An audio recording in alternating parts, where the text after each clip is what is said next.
सभी छोटे बड़े श्रोताओं को सुनीता भटनागर का प्यार भरा नमस्कार। ऑडियो स्टोरीज के हमारे चैनल कहानी जगत में आप सभी का स्वागत है। हिंदी कहानियों की श्रृंखला में आइए आज सुनते हैं शरद चंद्र चट्टोपाध्याय जी द्वारा रचित कहानी अनुपमा का प्रेम। 11 वर्ष की आयु से ही अनुपमा उपन्यास पढ़ पढ़कर मस्तिष्क को एकदम बिगाड़ बैठी थी। वह समझती थी मनुष्य के हृदय में जितना प्रेम, जितनी माधुरी, जितनी शोभा, जितना सौंदर्य, जितनी तृष्णा है, सब छानबीन कर साफ कर उसने अपने मस्तिष्क के भीतर जमा कर रखी है। मनुष्य स्वभाव, मनुष्य चरित्र उसका नख दर्पण हो गया है। संसार में उसके लिए सीखने योग्य वस्तु और कोई है ही नहीं। वह सब कुछ जान चुकी है, सब कुछ सीख चुकी है। सतीत्व की ज्योति को वह जिस प्रकार देख सकती है, प्रणय की महिमा को वह जिस प्रकार समझ सकती है, संसार में और भी कोई उस जैसा समझदार नहीं है। अनुपमा इस बात पर किसी तरह भी विश्वास नहीं कर पाती। अनु ने सोचा वह एक माधवी लता है जिसमें मंजरियां आ रही हैं। इस अवस्था में किसी शाखा की सहायता लिए बिना उसकी मंजरियां किसी भी तरह प्रफुल्लित होकर विकसित नहीं हो सकती। इसलिए ढूंढ खोज कर एक नवीन व्यक्ति को सहयोगी की तरह उसने मनोनीत कर लिया एवं 2-4 दिन में ही उसने मन, प्राण, जीवन, यौवन सब कुछ दे डाला। मन ही मन देने अथवा लेने का सबको समान अधिकार है, परंतु ग्रहण करने से पूर्व सहयोगी को भी बताने की आवश्यकता होती है। यहीं आकर माधवी लता कुछ विपत्ति में पड़ गई।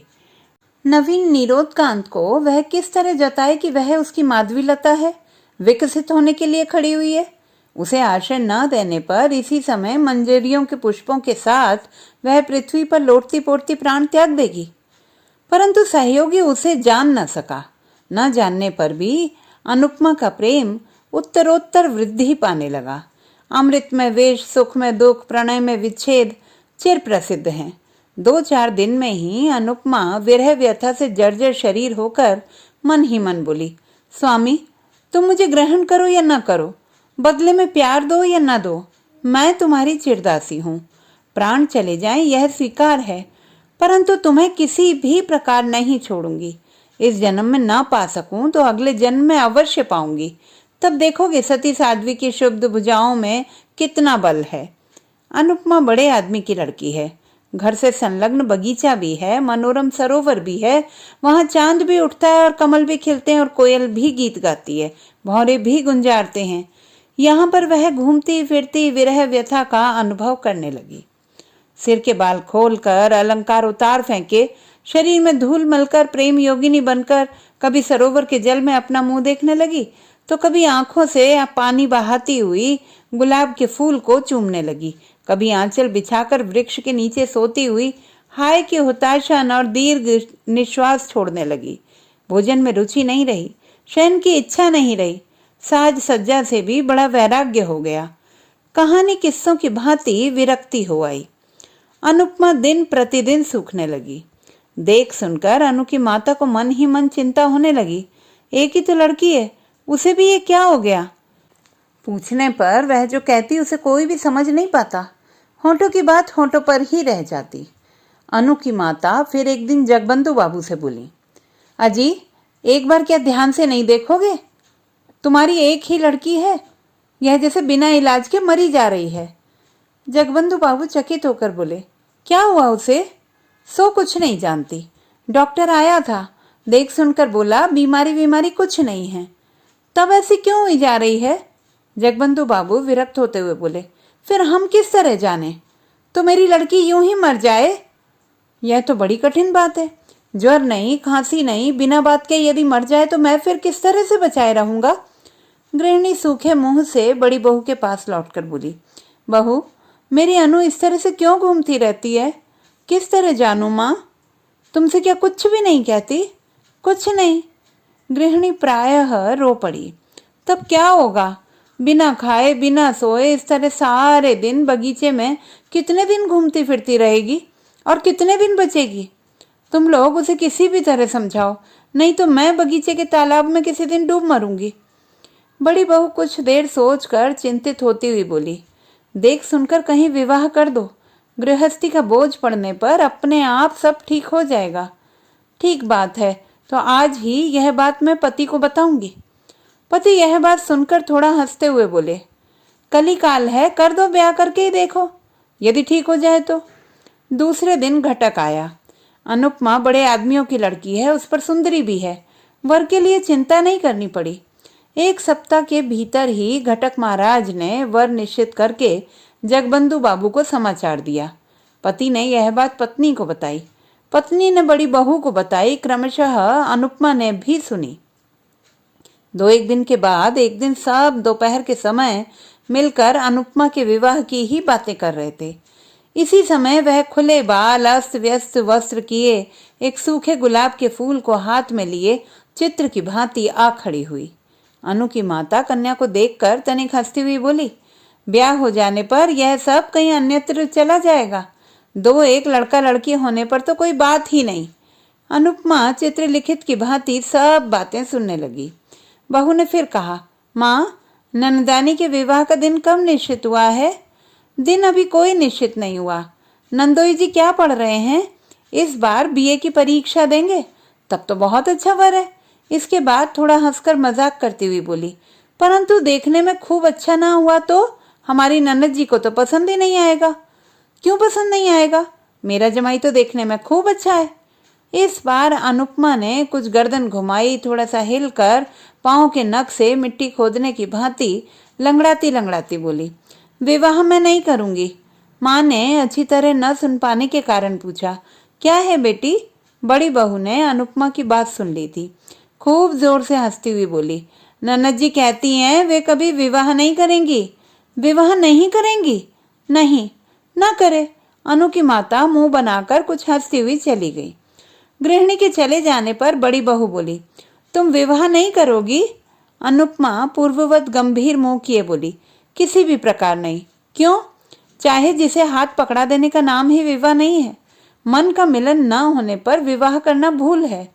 बड़ी बहू चकित होकर अनुपमा के मुंह की ओर देखती हुई बोली, हाथ पकड़ा देना क्या बात होती है? पकड़ा नहीं देंगे तो क्या लड़कियां स्वयं ही देख सुनकर पसंद करने के बाद विवाह करेंगी? अवश्य। तब तो तुम्हारे मत के अनुसार मेरा विवाह भी एक तरह की भूल हो गया। विवाह के पहले तो तुम्हारे भाई का नाम तक मैंने नहीं सुना था। सभी क्या तुम्हारी ही भांति हैं? बहू एक बार फिर हंसकर बोली, तब क्या तुम्हारे मन का कोई आदमी मिल गया है? अनुपमा बड़ी बहू के हाथ से विद्रूप से चिढ़कर अपने मुंह को चौगुना गंभीर करती हुई बोली, भाभी मजाक क्यों कर रही हो? यह क्या मजाक का समय है? क्यों, क्या हो गया? क्या हो गया? तो सुनो। अनुपमा को लगा उसके सामने ही उसके पति का वध किया जा रहा है। अचानक कतलू खां के किले में वध के मंच के सामने खड़े हुए विमला और वीरेंद्र का दृश्य उसके मन में जग उठा। अनुपमा ने सोचा, वे लोग जैसा कर सकते हैं वैसा वह क्यों नहीं कर सकती? सती स्त्री संसार में किसका भय करती है? देखते देखते उसकी आंखें अनैसर्गिक प्रभा से धक धक करके जल उठी। देखते देखते उसने आंचल को कमर में लपेटकर कमरबंद बांध लिया। यह दृश्य देखकर बहू 3 हाथ पीछे हट गई। क्षण भर में अनुपमा बगल वाले पलंग के पाए को जकड़कर आंखें ऊपर उठाकर चीत्कार करती हुई कहने लगी, प्रभु, स्वामी, प्राणनाथ, संसार के सामने आज मैं मुक्त कंठ से चीत्कार करती हूँ, तुम ही मेरे प्राणनाथ हो। प्रभु, तुम ही मेरे हो, मैं तुम्हारी हूँ। यह खाट के पाए नहीं, ये तुम्हारे दोनों चरण हैं। मैंने धर्म को साक्षी करके तुम्हें पति के रूप में वरण किया है। इस समय भी तुम्हारे चरणों को स्पर्श करती हुई कह रही हूँ, इस संसार में तुम्हें छोड़कर अन्य कोई भी पुरुष मुझे स्पर्श नहीं कर सकता। किसमें शक्ति है कि प्राण रहते हमें अलग कर सके? अरे माँ, जगत जननी! बड़ी बहू चीत्कार करती हुई दौड़ती बाहर आ पड़ी। अरे देखते हो ननद रानी कैसा ढंग अपना रही हैं। देखते देखते गृहिणी भी दौड़ी आई। बहू रानी का चीत्कार बाहर तक जा पहुंचा था। क्या हुआ, क्या हुआ, क्या हो गया? कहते हुए गृह स्वामी और उनके पुत्र चंद्र बाबू भी दौड़े चले आए। कर्ता, गृहिणी, पुत्र, पुत्रवधू और दास दासियों से क्षण भर में घर में भारी भीड़ हो गई। अनुपमा मूर्छित होकर खाट के समीप पड़ी हुई थी। गृहिणी रो उठी, मेरी अनु को क्या हो गया? डॉक्टर को बुलाओ, पानी लाओ, हवा करो, इत्यादि। इस चीत्कार से आधे पड़ोसी घर में जमा हो गए। बहुत देर बाद आंखें खोलकर अनुपमा धीरे धीरे बोली, मैं कहाँ हूँ?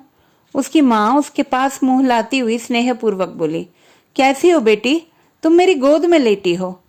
अनुपमा दीर्घ निश्वास छोड़ती हुई धीरे धीरे बोली, ओह, तुम्हारी गोदी?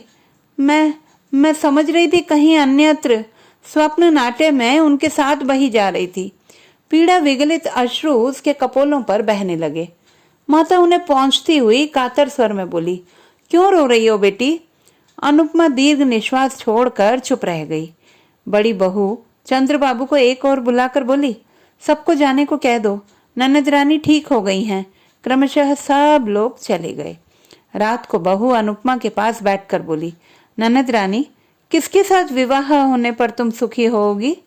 अनुपमा आंखें बंद करके बोली, सुख दुख मुझे कुछ नहीं है, वही मेरे स्वामी हैं। सो तो मैं समझती हूँ, परंतु वे कौन हैं? सुरेश, मेरे सुरेश। सुरेश? राखाल मजूमदार के लड़के? हाँ, वे ही। रात में ही गृहिणी ने ये बात सुनी। दूसरे दिन सवेरे ही मजूमदार के घर जा उपस्थित हुई। बहुत सी बातों के बाद सुरेश की माता से बोली, अपने लड़के के साथ मेरी लड़की का विवाह कर लो। सुरेश की माता हंसती हुई बोली, बुरा क्या है? बुरे भले की बात नहीं, विवाह करना ही होगा। तो सुरेश से एक बार पूछूं, वह घर में ही है। उसकी सम्मति होने पर पति को असहमति नहीं होगी। सुरेश उस समय घर में रहकर बीए की परीक्षा की तैयारी कर रहा था। एक क्षण उसके लिए 1 वर्ष के समान था। उसकी माँ ने विवाह की बात कही, मगर उसके कान में नहीं पड़ी। गृहिणी ने फिर कहा, सुरो, तुझे विवाह करना होगा। सुरेश मुंह उठाकर बोला, वह तो होगा ही, परंतु अभी क्यों? पढ़ने के समय यह बातें अच्छी नहीं लगती। गृहिणी अप्रतिभ होकर बोली, नहीं नहीं, पढ़ने के समय क्यों? परीक्षा समाप्त हो जाने पर विवाह होगा। कहाँ? इसी गांव में जगबंधु बाबू की लड़की के साथ। क्या? चंद्र की बहन के साथ, जिसे मैं बच्ची कहकर पुकारता हूँ? बच्ची कहकर क्यों पुकारेगा? उसका नाम अनुपमा है। सुरेश थोड़ा हंसकर बोला, हाँ, अनुपमा, वह है? वह तो बड़ी कुत्सित है। कुत्सित कैसे हो जाएगी? वह तो देखने में बड़ी अच्छी है। भले ही देखने में अच्छी हो, एक ही जगह ससुराल और पिता का घर मुझे नहीं अच्छा लगता। क्यों? उसमें और क्या दोष है? दोष की बात का कोई मतलब नहीं। तुम इस समय जाओ माँ, मैं थोड़ा पढ़ लूं। इस समय कुछ भी नहीं होगा। सुरेश की माता लौट कर आकर बोली, सुरो तो एक ही गांव में किसी भी प्रकार विवाह नहीं करना चाहता। क्यों? सो तो नहीं जानती। अनु की माता मजूमदार की गृहिणी का हाथ पकड़कर कातर भाव से बोली, यह नहीं होगा बहन, यह विवाह तुम्हें करना ही पड़ेगा। लड़का तैयार नहीं है, मैं क्या करूं बताओ? न होने पर भी मैं किसी तरह नहीं छोड़ूंगी। तो आज ठहरो, कल फिर एक बार समझा करके देखूंगी, यदि सहमत कर सकी तो। अनु की माता घर लौटकर जगबंधु बाबू से बोली, उनके सुरेश के साथ हमारी अनुपमा का जिस तरह विवाह हो सके वह करो। पर क्यों, बताओ तो? राम गांव में तो एक तरह से सब निश्चित हो चुका है। उस संबंध को तोड़ दें क्या? कारण है। क्या कारण है? कारण कुछ नहीं, परंतु सुरेश जैसा रूप गुण संपन्न लड़का हमें कहाँ मिल सकता है? फिर मेरी एक ही तो लड़की है, उसे दूर नहीं ब्याहूंगी। सुरेश के साथ ब्याह होने पर जब चाहूंगी तब उसे देख सकूंगी। अच्छा, प्रयत्न करूंगा। प्रयत्न नहीं, निश्चित रूप से करना होगा। पति नथ का हिलना डुलना देखकर हंस पड़े। बोले, यही होगा जी। संध्या के समय पति मजूमदार के घर से लौटकर गृहिणी से बोले, वहां विवाह नहीं होगा। मैं क्या करूं बताओ? उनके तैयार ना होने पर मैं जबरदस्ती तो उन लोगों के घर में लड़की को फेंक नहीं आऊंगा। करेंगे क्यों नहीं? एक ही गांव में विवाह करने का उनका विचार नहीं है। गृहिणी अपने मस्तिष्क पर हाथ मारती हुई बोली, मेरे ही भाग्य का दोष है। दूसरे दिन वह फिर सुरेश की माँ के पास जाकर बोली, दीदी, विवाह कर लो, मेरी भी इच्छा है, परंतु लड़का किस तरह तैयार हो? मैं छिपाकर सुरेश को और भी 5,000 रुपया दूंगी। रुपयों का लोभ बड़ा प्रबल होता है। सुरेश की माँ ने यह बात सुरेश के पिता को जताई। पति ने सुरेश को बुलाकर कहा, सुरेश, तुम्हें यह विवाह करना ही होगा। क्यों? क्यों? फिर क्यों? इस विवाह में तुम्हारी माँ का मत ही मेरा भी मत है। साथ ही साथ एक कारण भी हो गया है। सुरेश सिर नीचा किए बोला, यह पढ़ने लिखने का समय है, परीक्षा की हानि होगी। उसे मैं जानता हूँ बेटा, पढ़ाई लिखाई की हानि करने के लिए तुमसे नहीं कह रहा हूँ। परीक्षा समाप्त हो जाने पर ही विवाह करो, जो आज्ञा। अनुपमा की माता के आनंद की सीमा ना रही। फौरन यह बात उन्होंने पति से कही। मन के आनंद के कारण दास दासी सभी को यह बात बताई। बड़ी बहू ने अनुपमा को बुलाकर कहा, यह लो, तुम्हारे मनचाहे वर को पकड़ लिया है। अनुपमा लज्जापूर्वक थोड़ा हंसती हुई बोली, यह तो मैं जानती थी। किस तरह जाना? चिट्ठी पत्री चलती थी क्या? प्रेम अंतर्यामी है, हमारी चिट्ठी पत्री हृदय में चला करती है। धन्य हो तुम जैसी लड़की। अनुपमा के चले जाने पर बड़ी बहू ने धीरे धीरे मानो अपने आप से कहा, देख सुनकर शरीर जलने लगता है। मैं 3 बच्चों की माँ हूँ और यह आज मुझे प्रेम सिखाने आई है। तो दोस्तों, यह थी हमारी आज की कहानी। आपको कैसी लगी कमेंट बॉक्स में लिखना ना भूलें। चैनल को सब्सक्राइब करें, लाइक करें और मित्रों के साथ शेयर करें।